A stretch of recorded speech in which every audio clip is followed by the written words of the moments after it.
We're on the record. Rob Squared on the record. What's Rob's ranks? Rob ranks on the record. Okay. Rob's rank. Oh. Rob's ranks.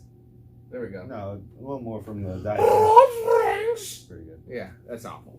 Awful start. All right. Absolutely. Absolutely. Always looking for Jack Doyle. Absolutely. Always looking for Jack Doyle.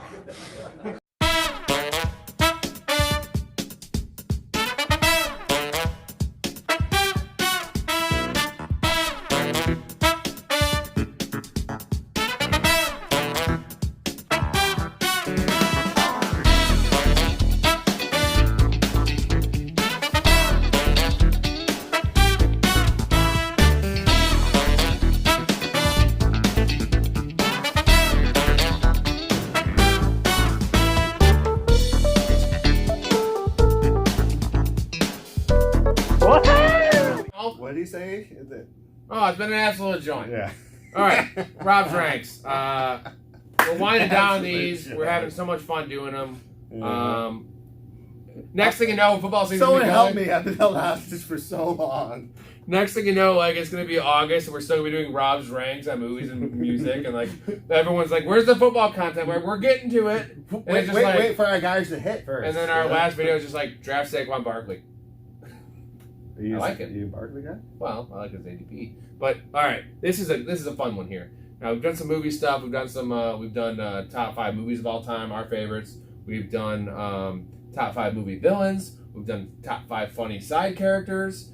Now we're going into the total micro of best acting performances of all time, individual roles, and it can be TV and movies, by the way. Roles, right? So this, if trying to think of an example, like if it could be Kramer, right? It could be Cosmo Kramer from Seinfeld. It could be Tom Hanks in any of those movies, right? Like which role is not just his best, but the best of all time. So this is very micro penis.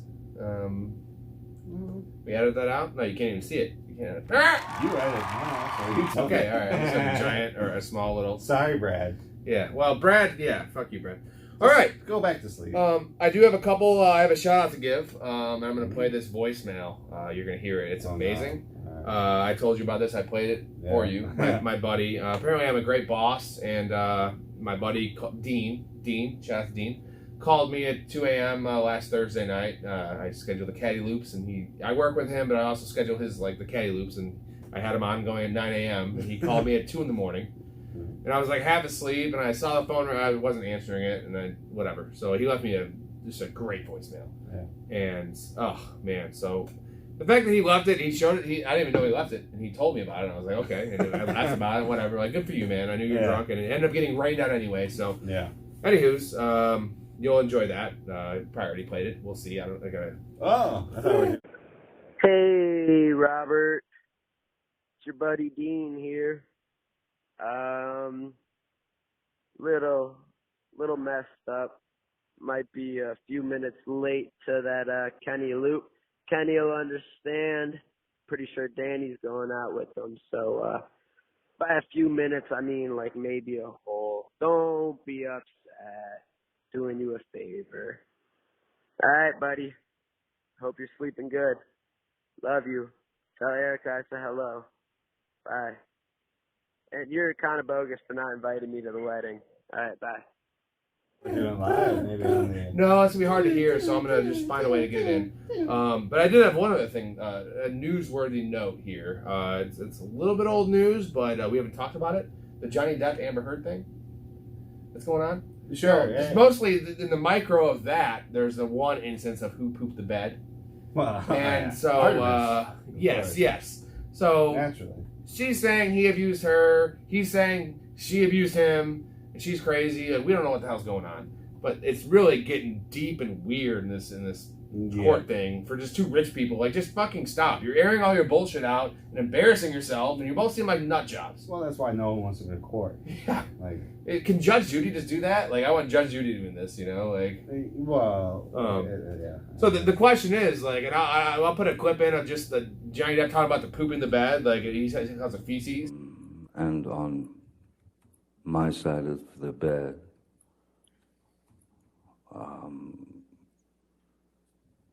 was human fecal matter. Yeah. And apparently his housekeeper or whatever took a picture of it and sent it to him. But the point is, it's just very eerily similar to the Sunny episode of Poop in the Bed. Did you say something about pooping in a bed? Yeah. There was some poop in our bed this morning. Oh, Jesus. And Charlie did it. That is bullshit. Charlie. Guys, hold on a second. Relax. Walk us through what happened. Nice and slow. And the problem is when two celebrities, Third, right? two celebrities, this like Johnny Depp, man, has made like $500 million, bro. All the what is the pirate movies, Pirates of the Caribbean. Yeah. Like all the movies he's been in, was a respected actor. He's kind of lost his mind. Well, it was because of this shit. Yeah, but he's literally on trial, and he's up there talking about a girl pooping in his bed. Like, holy fuck, dude! It's an episode of South Park, right? Is it not? Like, it's not real. I mean, I don't know, dude. it's so fucking weird. Like, I think it's funny, and I watched the whole 10-minute thing. Like, all right, so I'll admit that I am intrigued by it, but there's some I don't know. It just strange. It feels like no one's gonna win. It's just embarrassing. Well, it feels like enjoying watching a couple fight, like a couple that maybe just started dating or something, or that they've been dating for a while, but you know them as fight. Like they always fight, right? Like you can hit that if you want. I would imagine it's like just going to the bar, letting him get drunk, and then watching. Right. I just like. It's like how Cartman, if there's ever a fight, Cartman in South Park is just like, fight! Right? Everyone gather around. I'll say this as much as comment on the topic. What do you got? I watch a lot of it, but a lot of it's been pro Johnny Depp or anti and because she's pooping in the bed. Well, I mean, because he lost the first case, like he already lost, and he took her back to court, right? Like, Did they score this like tennis?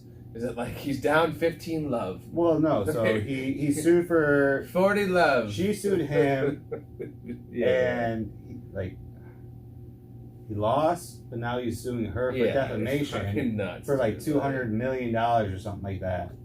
And so that's where all the dirty air is coming out or dirty laundry rather, is because now they're talking about the professional careers where she was fucking Elon Musk and Johnny Franco or James Franco. Can we get like a tennis image, like a tennis court of just Johnny Depp and like Amber Heard playing tennis, and like how do we score this? Because we don't know how to score it, and the same thing is we don't know how tennis is scored. I do because I play tennis. Like, not organized tennis, but, it should be, like, 1-1 instead of 15, 30, 40. Like, no, what is this? I don't... Like, no. Love? Like, here's what this they don't love each other? Here's what this is it's the couple we were just describing that you don't want to hang out with at the bar. I think I've been... I've been part of those relationships. Like, I've been involved in those relationships where I can tell, like, people don't want us there, but, like, my friends are committed to being my friend, right? Yeah. Like, so... What this court case is two rich people that are in that relationship, but there's no, they all have yes people around them, right? So it's all yes, like there's no one that's going to be like, hey, just end this relationship and just get out of this. So now all of a sudden, it's getting all aired publicly. Good for our entertainment, right? But like, and good for our podcast. I don't know, it's embarrassing. It's really sad. And all right, Rob's ranks. Okay, micro movies right here, dude. Microwave, good nickname. Also, the Microwave, Benny Johnson. Is it Benny Johnson? Anyways, we'll get to that later. That's another Rob's ranks coming up. Sports one. All right, so you have any honorable mentions for yours? Top 5 acting performances of all time, movies or TV. Oh yeah, here's my honorable mention. It's actually sports related. Manu Ginobili, to me, the godfather of flopping. Oh! That's nice. I had to put that in there. He's a flopper, bro. 13-10 advantage. And Harden and Ginobili. Well, I don't think that flopping became a thing before the Spurs dynasty. The one video where he got elbowed and he fucking... I think he was notorious for flopping before anyone else Did he have the blood packs built in like they do in the fucking movies where it's not an elbow, he's I'm fucking dead. Or like in wrestling, they have the razor. Yeah. Kick the guy out. All right, late addition to the list. Had to add this on there. Top acting performances of all time, individual. And I had a couple of good people that played bad people in their roles, which kind of got me thinking about Bill Cosby. Got to add Bill in here. Tiki Bar, by the way. Got to add this in real quick. Bill Cosby for The Cosby Show. Cliff Huxtable. It's Huxtable, right? Moki, what you got to say about this? He doesn't have much to say. He's hot. All right. He is the worst person ever, as we know. He played one of the best guys ever. So convincing. Everyone loved him. Everyone loved The Cosby Show. He was legendary for it. And then, obviously, recently, all that stuff came out. So, gotta give Bill Cosby his due, even though he's a piece of shit. We all hate him. Yeah, so, Bill Cosby, may you burn in hell. But you're going to make my list because you were so convincing as a good person, a doctor, a family man. You yelled at other comedians for using even swear words in your comedy because that was so bad, even though you're just roofing every girl ever. Burn in hell, Bill Cosby. I have a couple, as always. Number one, this is real quick. My first honorable mention is Kevin Spacey for American Beauty. Now Kevin Spacey is a douchebag. He's not a good person, and just definitely assaulted a lot of. Now, at least it wasn't Michael Jackson level like young boys, but they were 17. Whatever. Regardless, Kevin Spacey is that those text messages still everything. Like he was like in bars, like grabbing like 17-year-old dicks and shit, and like whatever. Kevin Spacey though. He does play like in Horrible Bosses, like that's kind of who he is, that character. Yeah. But I do like him as an actor, and this is his best role in my mind. I love the movie. Fucking great movie. He plays the disgruntled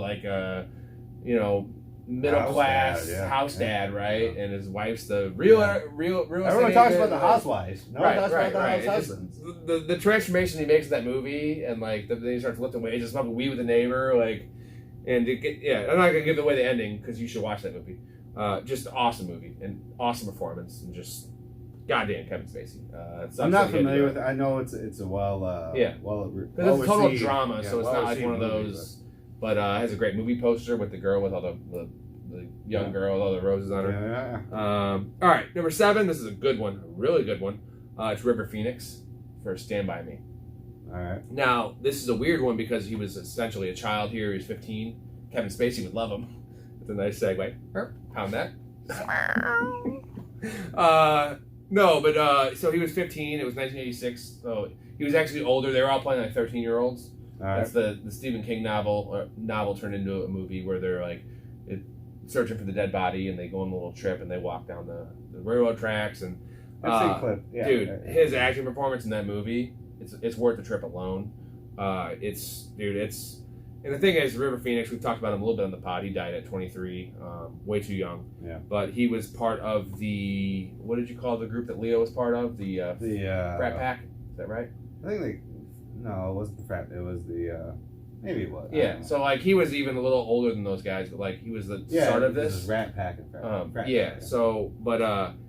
So we love Leo, right? And like we love some of the other guys that came out of We love you too, Brad. Yeah, Brad. I mean, Brad Pitt's the best. Why does he wake up at the most? Brad Pitt's just too hot. Like, okay, I don't want to get into that. He's always passed out. He's always passed out, bro. He hits it hard. He starts drinking at fucking noon. So put your dick back in your pants. So River Phoenix, like all these guys, like they all were like in awe of this kid, and he was like the LeBron James of acting, and what he did at a young age. He was going to be something special, and he had some really good roles. He played Indiana Jones. One of my favorite movies is a weird one. It's My Own Private Idaho. 91, he played with Keanu Reeves. Really good Keanu Reeves movie, too. It's really groundbreaking. They both played, like, essentially, this is 91. Like, they were bisexual or gay. But, like, at that time, it's not very acceptable to be that. So they go on this road trip, and they find each other. And it's a dark and also very emotional movie, and just... they're both like 19 at the time. Sure. But like for Stand By Me, like there's getting a little gay, 19. Yeah. So there's a couple speeches he gives, and he plays like the brother of one of the bad kids, like one of the greasers that is in the neighborhood. That like is they're the antagonist of the movie. This group of older boys. Yeah. And like he always gets pigeonholed because his brother's just like a piece of shit, and he's actually a good dude, but like he gets accused of stealing shit when he doesn't steal it. And just the speeches he gives and like the emotion he gives in this movie. just wish that I could go someplace where nobody knows me.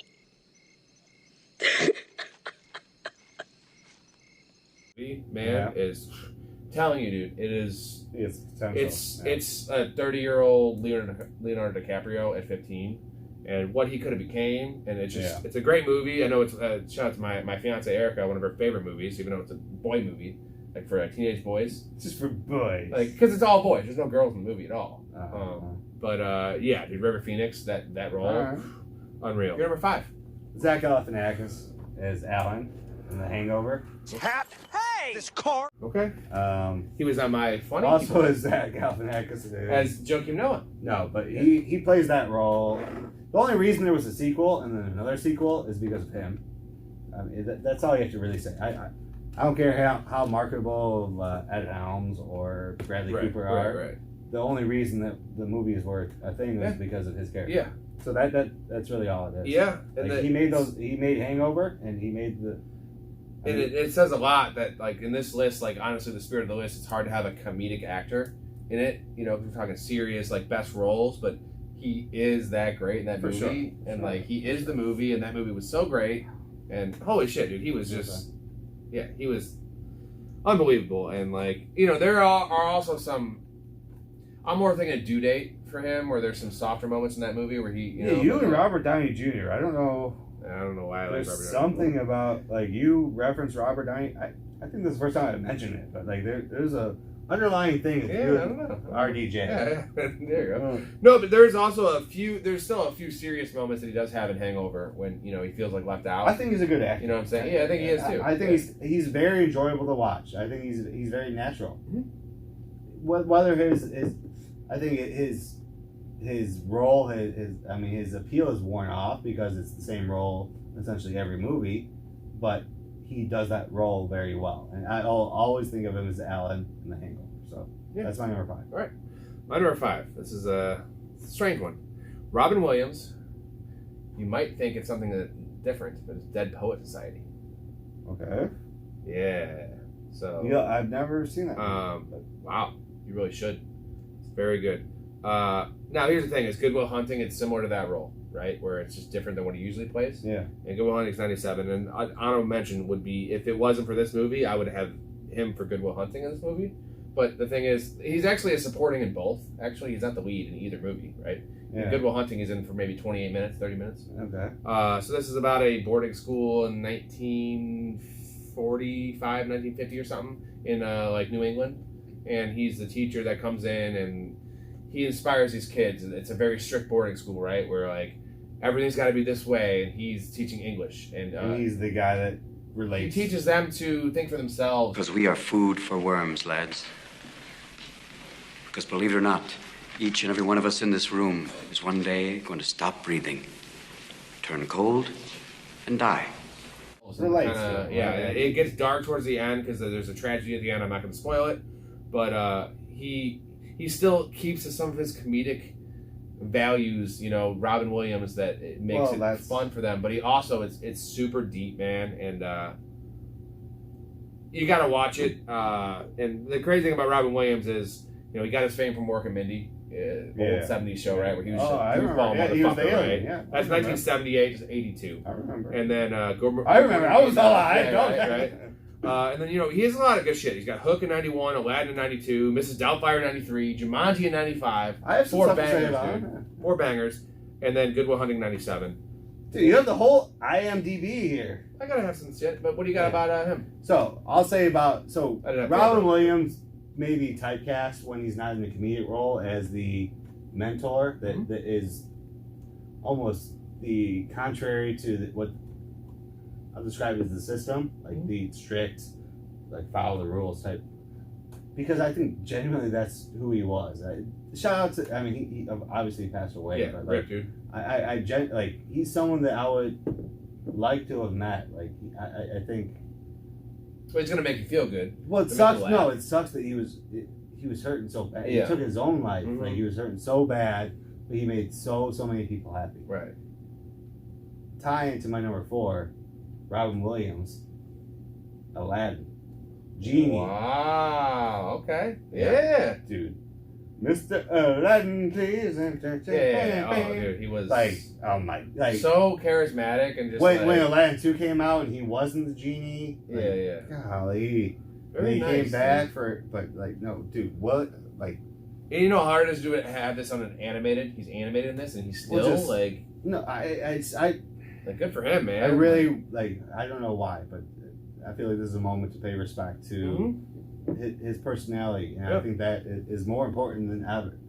Especially everyone's trying to pigeonhole. It feels like everyone's trying to pigeonhole people, but like he would. Yeah, he comedy, could do a like lot he more, would like his comedy. It wasn't ever censored. It felt like he was able to make fun of everyone in a fun way. Like, you know what I'm saying? Like, he was always able to find the comedy in everything. Yeah, but he was also so. Well, you know what I didn't mention? He was sad. That's what made his when he gets a serious role, you feel the pain. No, he was great. You know what I didn't mention was Patch Adams. I don't know if you've seen that. Or your thoughts on that? Yeah. People hate Patch Adams, right? I don't know why. Like, I thought that was a great movie. I don't know a bad role that. No, but like, people thought they hated his character in Patch Adams because he was jokey, but he got real serious, right? Like when his girlfriend dies, and like all he's trying to do is cheer people up.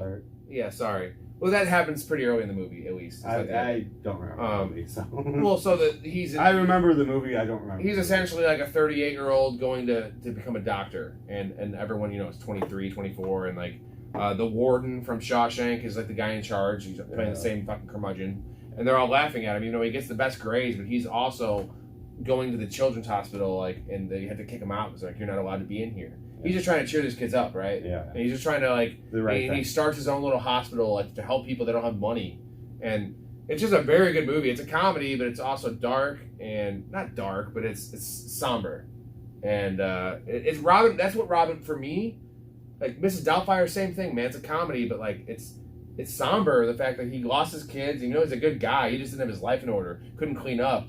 And like it took him. Well, he was taking a risk with the dinosaur shit. Yeah, right. And it didn't work out. Yeah. No, to be like, I think this is a good opportunity to just, like. Pay some Obviously, homage, Robin Williams meant a lot to both of us, dude. Like, he really did. Yep. And we grew up with this is not planned at all. Like, no, we didn't have a Robin Williams memoriam or anything, but Rip. Yeah, dude. Like good guy. Rest clearly, easy, man. No, his impact. He'll never die because his impact. No. He'll always be with all. Are you gonna start crying? That was your number 4, right? It was. Yeah. Okay. Yeah. All right, my number 4, Edward Norton. Ooh. American History X. Oh, no. Okay. Yeah, that's a good one. So yeah. Edward Norton, man, I'm a big fan of Edward Norton. Always have been. Yeah. What's strange is Edward Norton has a very weird career of like he came out hot, dude. 4 bangers in 2 years, right? And the thing is, he did American History X after playing Primal Fear, who's like he's a really timid guy. He's a timid guy in general. And then Rounders, he's a poker player, right? Like then he plays. That's why I have American History X on my list because he plays, and he does a transformation in this movie too because he's this fucking skinhead. He gained like 30 pounds of muscle in that movie.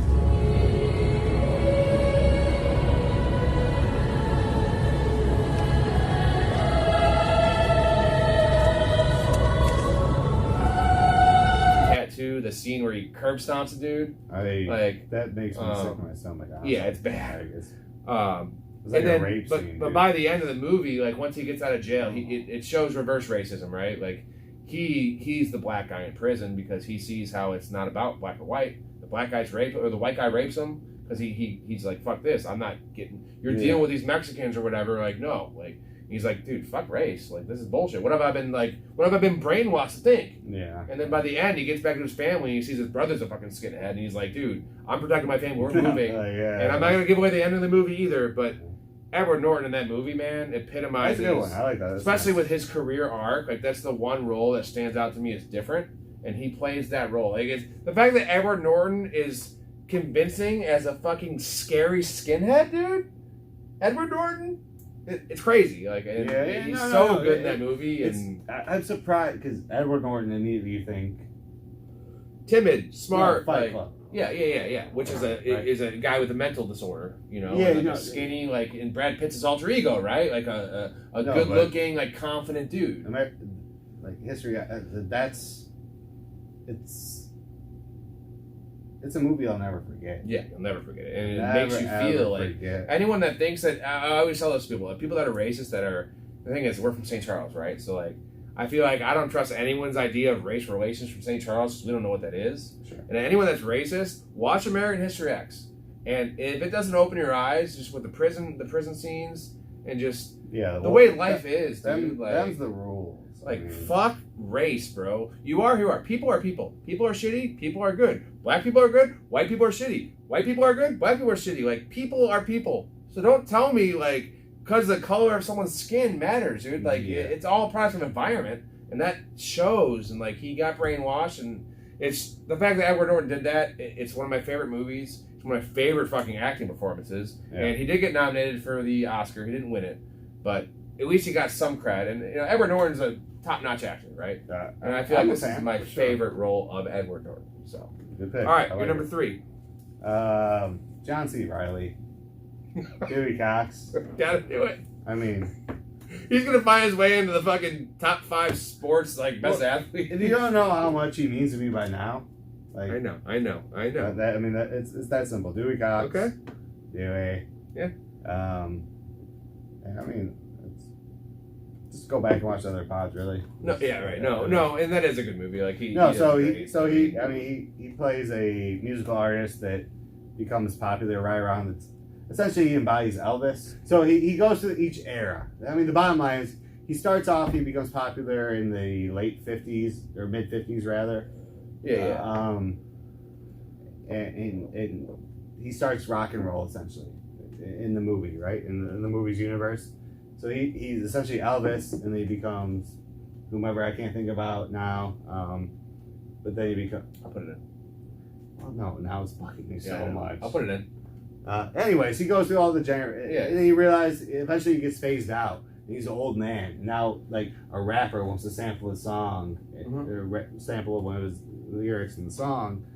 He's just like, all right. He's got a billion kids, right? Yeah, yeah. Everyone's taking advantage of the guy. I mean, plus the chick from The Office. Yeah, that I like is in there Pam, too. Dude. Yeah, Pam's in there. So, I mean, what's not to like, really? No, John C. Reilly to me is and it goes through music through the decades, which is nice. Well, also I appreciate because he's not a good singer, but in that movie he was. Well, he does every song. He sings every song by himself. He's in every all those lyrics, every word, every song that the main character singing is him. Mm-hmm. Pam, not the case. Yeah. The chick. What's her name? You love John C. Reilly. So he went from that. He's great in that. He's also in Boogie Nights. He was really good in that. Dr. Steve Brule. He's great in that. Step Brothers, obviously. And Step Brothers. Winning Time. Winning Time. That's the cherry on top for me. Now that just shows his acting. Did you watch the finale? No. You know he's also really good in his Perfect Storm. You didn't watch the finale? I haven't watched the finale yet. Don't tell me. No. Well, he's just watching watch him. I'm telling you right now, his emotions, he doesn't say much throughout the episode. He does in the beginning. Yeah. But during the game, he doesn't say much, but just watch his eyes. Perfect Storm, John C. Reilly, really good in that too, man. Yeah, John C. Reilly, you got the dumb kid that he's trying to get back to. I don't want to call him dumb. Yeah. Well, John C. Reilly's on the same. He's in the same breath to me as Tom Hanks in terms of in terms of an entertainer that I want to see. Mm-hmm. Right. So. Yeah, and he just came out of nowhere. He was doing a lot of sporting roles, before, Boogie Nights, for instance. Well, I mean, even before, he was Dr. Steve Brule. That was a joke. Yeah, right. He was Step Brothers. 30 seconds. And then he wasn't in another Will Ferrell movie for 5 years. So then all of a sudden he was Dr. Steve Brule, right? Yeah. That was his main thing, and then. Yeah. So. And I love Boogie Nights, by the way. Man, what a movie. Yeah. Mark Wahlberg, man. Mark, boo. It's a huge hog. Yeah, he really does have one. All right, number 3 for me. Now, I'm going to go in the comedy spectrum here, which is going to be off the beaten path and TV. I'm going off my normal shit. Glenn Howerton, It's Always Sunny in Philadelphia. Because I love It's Always Sunny. Oh, that's good. And he epitomizes a psychopath. The transformation his character has gone. Now, I'm going to give a little bit of credit to the writing. which he's a part of. It's but like the writing of the show is genius, and the way he's transformed from this apparently normal guy, right? He comes off in the first couple of seasons just a normal guy, a little bit egotistical, right? Like dressing nice, but then to be a full-on, most likely serial killer, right? Like, well, that's probably where the show's going. Kill her. No, we're not gonna kill her. Like the scene where he's talking about putting D, like skinning D or whatever. Like I swear you would be of more use to me if I skinned you and turned your skin into a lampshade, or fashioned you into a piece of high-end luggage. I can even add you to my collection. Are you saying that you have a collection of skin luggage? Of course I'm not, Dee. Don't be ridiculous. Think of the smell. You haven't thought of the smell, you bitch! I'm gonna skin you, like, it just... Big, chop you up in little pieces and put you in a box. And just, he's so convincing, and like, another shout out to Erica, my fiance. This is one of the reasons I put it on the list, is that, obviously she's watched a lot of Sunny, because I always have it on. It's like one of those shows that's Seinfeld-esque, where like, I want to fall asleep. I don't want to watch anything new, because then I'm going to be engaged. I can watch an episode I've seen 5 times, and if I might watch it, I might just be on my phone, I might fall asleep, right? Sure. If I'm watching Winning Time, I'm going to be fucking watching the show, because I haven't seen it. Sure. And she's just like, I fucking hate Dennis. I fucking hate him. He's a piece of shit. I'm like, well, that means you like it, because he's so good. She's like, no, he's not a good actor. He's not a good character. I'm like, he's the best, because you have this emotion. He's not that person. If you have this, he's not that person, for one, because no one can be that person. Well, he's not. Not get a job. Yeah, right. Like, he'd not be a member of society. Yeah, that person. Especially that job to play that character. The fact that she has this passion and emotion towards a fictional character in a comedy shows that he's doing his job, and like if he wasn't doing good, she wouldn't have these feelings, and he's so believable, and like she literally hates Glenn Howerton though. Like, that's good. He's in The Strangers, the movie with Liv Tyler, where they're like breaking into the house. So it's like, it's literally just those two in a house, and like these masked people breaking in. Oh, that was him? No. He is the friend that comes by, and like it's a 2-minute cameo that he ends up shooting. The guy in the house shoots him because he comes in the house. He thinks he's one of the guys with the mask. He's in the movie for 2 minutes, right? And he like in the car. But like the second she sees Glenn Howard on the screen, not Dennis, this is Glenn Howard. She's like, oh, fuck him, dude. I fucking hate him. I'm like, there you go. The ultimate sign of respect that this guy's a great actor, dude. Like he has you so convinced that he's someone else. And believe it or not, Glenn Howerton, I believe he was on ER or one of those hospital shows, and he was of all the of Mac and Charlie and Dee. He's obviously not DeVito, but he was the most serious actor that had like an actual career before, and that he actually was only doing serious shit. And because obviously Charlie could never do anything serious. Charlie's Charlie, right? And he had a serious career, and that's the best thing about it, is he just became, now he can't do anything because he's just Dennis.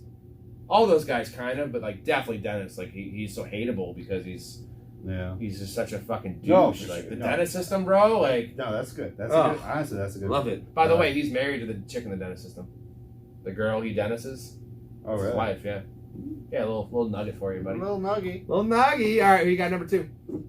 Steve Carell, Michael Scott, Office. I mean, I know it was an adaptation of the British version of it, which was Ricky Gervais. Yeah, I'm not a fan of him. I didn't watch that, so. No, I don't like that guy in general, though. I'm saying I don't know what about. I think he's fine. I mean, He's no Steve Carell, but go on. It's whatever. Yeah, but no, Steve Carell, Michael Scott. I mean, it's just watch The Office. That's my proof, really. There's no way I could justifiably describe, I don't know, how essential he is to that role. Like once he left, the show ended after a couple seasons. I mean, it's just watch it. Well, not only he's the Office, like not the show. He's the Office, like the actual physical embodiment of an office, of a boss, and like of that guy that tries hard to be like your friend, when it's like, nah, dude. But the thing is, he's the kind of guy that Dean would leave a voicemail to at 2 a.m. for sure. Dean. Right? Like, yeah. And Steve Carell joke about it in the office the next day, like, dude, I love that fucking voicemail. He would definitely show it to the whole office. 100%. Because he's like, I have a friend. Yeah. He'd call a fucking meeting and have it on the intercom, right? He'd be like, check out what Dean sent, guys. Look what your buddy was doing last night. Yeah, I got some juicy tips. They're trying to make himself seem cooler. Yeah, I got some juicy info here. Even though Steve Carell was in bed at 8:30. It's a 19-year-old kid. You know what I like, mean? these are all like 30-year-old workers. Like, yeah, no one plays that role better. It's similar in extension to the 40-year-old virgin character, right? A little bit. No. All right, maybe I'm oversimplifying. Maybe his innocence. I'm just talking about. Maybe he's because he tries harder in the office. No, right? because 4-year-old virgin, he's an intelligent person. He understands the situation. Where in the office, he's delusional. Yeah. He doesn't. He's overconfident. He's right. He's Alan in The Hangover. He thinks he's someone different than he is, and he's given a position of power where Alan wasn't. Right. Alan was the tag along. Now all of a sudden Alan's in power, and now you have Michael Scott, who's a goofball that just thinks that every idea that he has is a genius idea, and when it's not, it's someone else's fault. A goofball. That's the most definitive term for that fucking character. Well, right? the essential part of Michael Scott's character is that he needs to be liked. Yeah. That's the which is not a good quality for a boss. No, you know what I mean? No, not in an office, especially, dude. Like, not in an office with sales, especially because you're trying to please. Favorite episode of The Office. I have one. It's when he tries to do the Survivor Man or the like. That's my favorite one. Like, he makes it like what with a the day. duct tape. He cuts off his pants. He's filming himself. It's like it's been 3 hours. Like, I haven't had any food, even though he had like a bunch of food at the office. Oh, favorite episode. Oh man.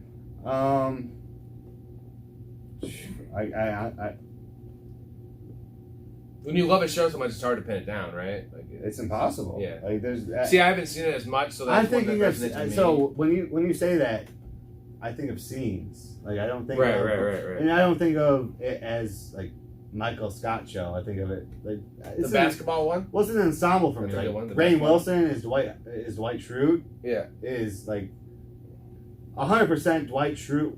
All right, I just have an honorable mention now. He should be probably my number one. Over his head. He should be my number one. Honestly, is I can't think of his real name. Oh man, but Al Bundy. Ed O'Neill. Thank you. Yeah, Ed O'Neill. Now he's on Modern Family. Yep. And he's the rich guy that's married to the Colombian chick. Yeah. Married with children. That's. Ugh. But married with children. Anyway, so that's to me that's Dwight Schrute, but I think of Steve Carell as a different caliber than Rainn Wilson, the guy that played Dwight Schrute. So that's the reason I Michael Scott. He was the show. He was the core of the show. When he left, It lost it all. It lasted 2 seasons. It shouldn't have. LeBron leaving the Cavs, son. Like, first round draft pick. 31 wins, and you get Kyrie Irving. But here's the thing: there's no compensation. You don't get a good draft pick. Nope, you don't. When Steve Carell leaves the office, you have a couple years to try and make it work, and try and do some spin-offs. But it's Mulder leaving X-Files. You can't have X-Files without Mulder and Scully. Fuck out of here. Ed O'Neill, though, my favorite Ed O'Neill small part, Wayne's World. He's the fucking the coffee donut shop guy. Nice. And, they do the camera following. And, like, they follow him. He's talking about how, like, he's like, is it blah, blah, blah, if you kill a man? He's talking about how he killed the guy. He's the fucking manager of the donut shop. He's like, this is so-and-so. He's here 24 hours a day. And it just goes to Ed O'Neill, who's just, like, deranged. I'd never done a crazy thing in my life before that night. Why is it? If a man kills another man in battle, it's called heroic. Yet if he kills a man in the heat of passion, it's called murder. Hello! He's there 24 hours a day, right? His wife's guaranteed fucking divorced him. So, all right, number 2 for me. Heath Ledger, Dark Knight, Joker. I just want her to know that I don't care about the scars. So, I stick a razor in my mouth and do this to myself. Oh. I love fucking Heath Ledger, as you know. He was in my number 2 on my hot guy list. I've seen the pictures. I've seen the thumbnails. Well, yeah, they're a little smudged, but anyways, Heath Ledger, Dark Knight. It also helps for me that essentially this role killed him. Like, he was so into the role and he was so engrossed in the role that it drove him fucking out of his mind, where he had to take a bunch of pills that killed him. He wasn't a drug addict. Like, it wasn't an Elvis situation. It wasn't that, from all accounts. Obviously, I wasn't his best buddy or his parent. Wasn't there. But You've been lying to me this whole time. Yeah, Heath Ledger's dad. I thought you were Heath Ledger's best friend. Oh my god. I just love Heath Ledger, man. He had a really short career. It was about 9 years. Starting off with 10 Things I Hate About You, which I'm a big fan of. Patriot, fucking love him in that movie. Knight's Tale, Monsters Ball, he's really good at Monsters Ball. Halle Berry fucking gets railed hard in that movie, dude. Hot as fuck. That's Billy Bob Thornton. Rails. Yeah. And then Brothers Grimm, and then Brokeback Mountain. Gotta shout out Brokeback. He gets railed in that. He does. No. They switch off. Oh, really? But I'm sure he gets railed, yeah. A lot of kissing. It's not as hardcore as you might think. Anywho's. Wait, Dark they Knight switch off? Between bottoms and tops? Yeah. You can verify. Well, yeah. I don't know who's the power bottom, who's the top. Like, how do you know they switch? I don't know who the twink is. Well, the first scene.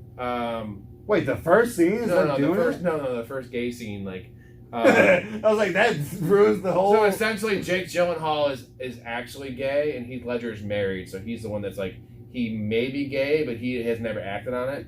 So like Gyllenhaal kind of forces it on him in a tent, and then they kind of role reverse, right? So like the movie goes through 22 years of Heath Ledger being married, and then living in opposite states, and then having like 3 trips a year where they hang out. Like and it's a love story. They're like, it's a friendship story, but they just have sex, right? It'd be like if me and you, right? If we just happen to every once in a while have sex. This doesn't happen. But if it did happen, and like just 3 times a year, we hang out all the time, but they don't actually do that. Never mind. Cut. You know, all right. Sorry. Yeah. No. My question was. Found it. So no, not anymore. No. So my question was, how do you know? So initially. I know initially for sure. So Heath Ledger's the bottom. Who's married? Heath Ledger's married. He's the bottom in the Gyllenhaal's the gay. Yeah. So Gyllenhaal initially. No, actually, I think Heath Ledger originally stopped what? I think the top. I think Heath Ledger's the top the whole time. Never mind. They don't switch off. So. Because obviously, if he was gay, he'd be the bottom. So that's the way he entices them into it. Like I'm pretty sure if I was a homosexual. No, I'm going. No, okay. I'm pretty sure if I had. Why is that funny? No, it's funny. You're making me question this whole podcast. I don't know. Yeah, I know. Are we losing our fucking credibility? If I was a homosexual. No. Jesus, what? No, should I even show up to your wedding? Don't embarrass me. Like, no. I guess what I was going to say was if I was to have a gay experience, I'd like to think as a straight man. I don't know why I'm laughing. I'm sorry. I understand. No. I wouldn't be getting it. I'd be giving it at least. It's less gay, dude. Right? That's like, okay. So that's what I'm trying to say. I don't know why I'm laughing. No, sorry, guys. Again, my original question was, do they flip flop? I thought they did. No, they don't. Now you think it was just yeah. It was just the married guy given to the gay. Yes, which would be natural, right? Like you think about it. Like, I would think if there was a straight guy that was willing to go the other way, you're gonna probably give it opposed to take he was more, exactly. Gayer when you take it. So I would think. Anyway, so. how does this relate to the Dark Knight? What's the deal with the gay? Yeah. All right, so dude, Heath Ledger, Dark Knight. Nicholson killed it in the original Batman. No, I don't know either, Brad. I know. So when you can top Jack Nicholson's performance. Oh, we're talking about actors. I forgot. Yeah. When you can top the original 1989 Batman, right, with Jack Nicholson. It was not that good, dude. Yeah, nostalgia. No, I'm saying, but Jack did a good He did a good Joker, dude. Right? Like, he did fine. Okay. He's always good. He's a good actor. Right. So I'm saying when you take, I never thought of him as the Joker. No. But Heath Ledger just took it to a whole different level, dude. I agree with you. The movie was great, and from all accounts, for everyone working with him, they didn't know what they were witnessing. They're like, "Who is this guy?" Because Heath Ledger is not that person. Yeah. He is a very mild-mannered, very soft-spoken, a guy that doesn't like the limelight, doesn't want to be interviewed, definitely doesn't isn't aggressive or you know what I mean? Sure. He's a very, very, very nice person to get into this character that was anything but, and so convincing. It's the Glenn Howerton thing for me. That's why I have him, because when you can change like that, man. I wish I would have been able to see Heath Ledger's career, because that was 2008. He would had 14 more years right now. And what would he have done, right? Like, crazy. All right, number 1 for you. Numero uno is it's Bryan Cranston, Walter White, Breaking Bad. I don't know if that's even a surprise. No, I forgot you hadn't had him yet. So yeah, I know you love Breaking Bad. So yeah, I love Bryan Cranston personally. Best show ever, hands down. And I don't know, Bryan Cranston was the main character of the show. I mean, I don't know what else to say really about it without. I mean, how do you describe someone like that? I mean,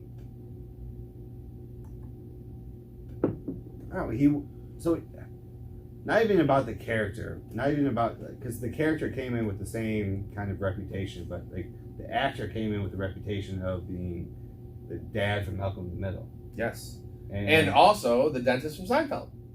Not so much. No, but a similar character, right? Like that's not. Well, the dad from Malcolm in the Middle, if you ever watched Malcolm in the Middle, dumb, right? Like just he's like Michael Scott. Yeah. He's like oblivious to social clues. He doesn't wear the pants in that fucking family. He's probably mentally inept in some area. He doesn't understand social stuff. Right. And that was what he was, right?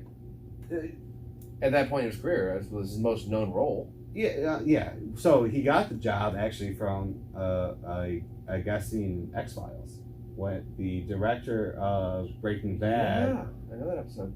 It was something with an alien that exploded out of his head or some shit.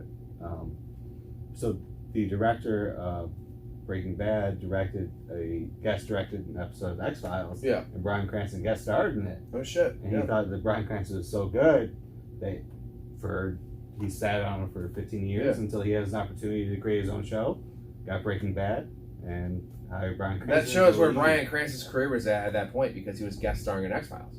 Yeah, well that was in the mid 90s. That was in the mid 90s. Yeah. And then Malcolm in the Middle went to the early 2000s. Right. And then I don't know what he was doing, but I see what you're saying. That was way before. And then he's like, I'm gonna get Bryan Cranston. So when he was on X-Files was more around the Seinfeld era, like early mid 90s. It was like season 6, because I just watched all the X-Files, and it was. I don't know. I don't know. I remember the episode. The run time of X-Files, but it was mid 90s. X-Files was 94 to like 2000. Mid 90s, call it. Yeah. Mid 90s. He was some junkie or something apparently, but he impressed who's the producer of Breaking Bad? I can't think of him.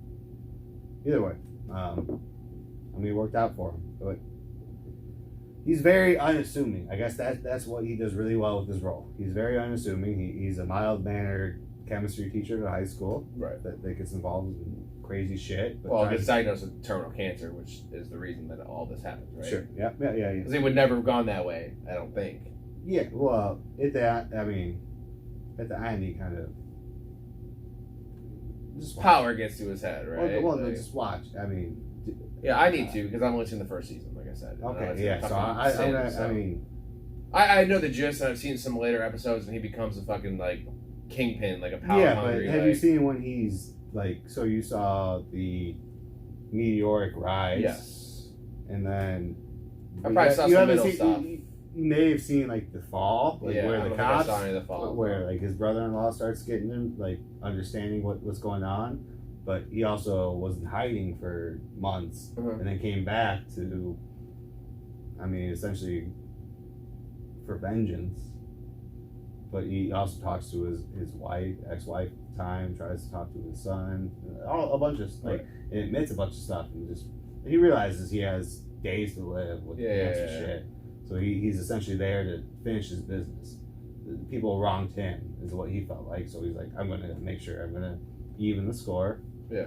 Regardless, like, end of the day, his family's worse off than, the whole goal was for him to make his family better off financially. Huh. He's like, I'm going to die. Like, his diagnosis, I'm going to die in 6 months. Yeah. And let me make as much money. Because I'm a school teacher. I'm not making shit. We have nothing in savings. We just had another kid. We have a kid with cerebral palsy. Like, there's no money to be left. So his main goal was to make some money and leave for his family. And shit got out of control. I like how you brought the X-Files thing, though, because, like I said, I just recently rewatched it. Yeah. And so many, like you said, like the supporting, like the one episode kind of cameo things. Yeah. Jack Black's first performance, I saw that in X-Files. He's like a arcade manager. Seth Green's first performance, the first actually ever episode of X-Files, is Seth Green.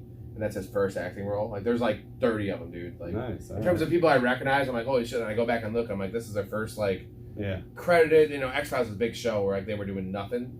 And then boom, X-Files, and then somehow they get, and then Bryan Cranston apparently gets Breaking Bad. All right, ready for my number one? I am. Jake Gyllenhaal, Brokeback Mountain. Wait, so both of them? I'm kidding. No, it is Jake Gyllenhaal, but it's not Brokeback Mountain. It's a joke. Because Because he really gives it good, I don't know. Nightcrawler, though. Nightcrawler. Have you seen it? You love that movie, yeah. Yeah. I have seen it, yeah. This is just a really obscure one, but I'm a big Jake Gyllenhaal fan. Even beyond Brokeback, which is great. Donnie Darko is great. Big fan of that. Day After Tomorrow is very good in, even though it's not the best movie. Zodiac, Source Code.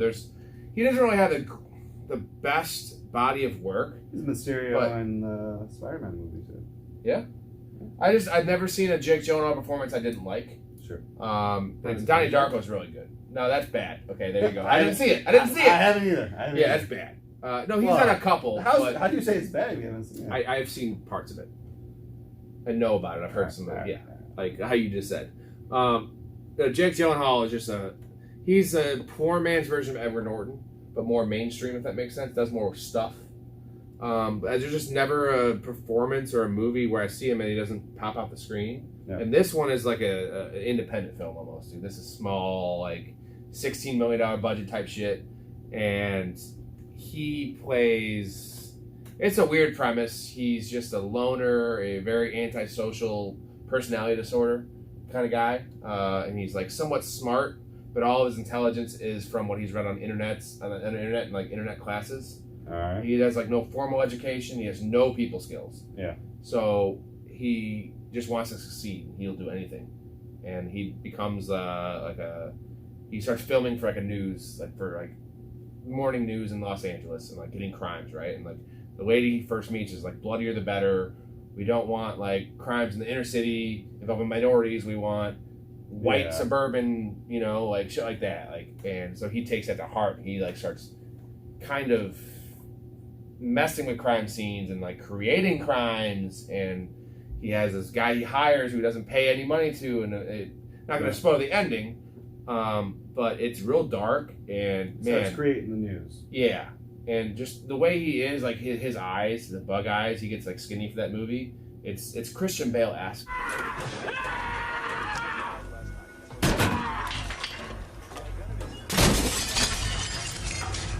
Is what it is, but you know how Christian Bale gets in these characters and changes his body and does his things, and like Jake Gyllenhaal does it with his mind, and he is such a believable psychopath. Like not like even Heath Ledger in like the joke, because he's playing the Joker. Like this is a real life psychopath. He's playing an everyday guy, and it's so believable. And like I don't know what kind of research he did on this, like for this movie, like to get in the mind of a mentally ill person, and not like a mentally ill person that's in an asylum, like banging on the wall. No, like a sociopath. Like a guy that like almost a Glenn Howerton, like a Dennis Reynolds, but like even darker, dude. But someone's still in society. And man, I've watched it. I've maybe seen it 5 times, and I enjoy it too. It's a great movie. It's on in theaters actually, I think. I don't know, man. It's just what he does in that movie. You got to check it out. It's unlike any acting performance I've ever seen, and it's quite frankly scary, even though it's not a scary movie, and it's fucking crazy. I don't know. Like I don't know how he did it, and I have a feeling this isn't a movie that we did a bunch of takes on, right? Like 'cause it's just him. Low budget, like they're just filming the movie. It's not like one of those where I don't remember much publicity. No, it didn't do very well. Like it's not about, and I do like the movie. It's not about the movie. This is about the acting performance. Yeah. So like the fact that this might have been filmed in 2 months. So like it's not like he was doing 60 takes in these scenes. Yeah. So like how he captured this character and became this character, and for all we know, I'm pretty sure Jake Gyllenhaal is a pretty sane individual. You know, he comes from a very prominent family. His sister Maggie Gyllenhaal is an actress. Like, he's not an unstable person. Like, if he is, he's the best actor ever because he hasn't in real life because he hasn't fucked up. Like, maybe he's got a lot of skeletons in his pocket. Eventually he'll be number 1 because of his acting. Yeah. So I don't know. He's a creep. I think deep down he's a creep. I think that's what everyone should take from the podcast. What's crazy is that like it's hard to believe he's not. It's the same thing as Erica saying that Glenn Howerton, like she hates him. Like it's hard to believe he's not a bad guy. After watching this movie, it's hard to believe Jake Gyllenhaal is not secretly a fucking weirdo. Yeah. But like, I don't think he is. How do like, you channel that, right? Yeah. But it's just it's acting, dude, and like that's the essence of my list is a guy like that can do something that's so different than all the other things. Yeah. And when like the Robin Williams thing, right? When he does the serious roles, huge hog. Yeah. Right. I think so. That's great. And it's been a complete joy.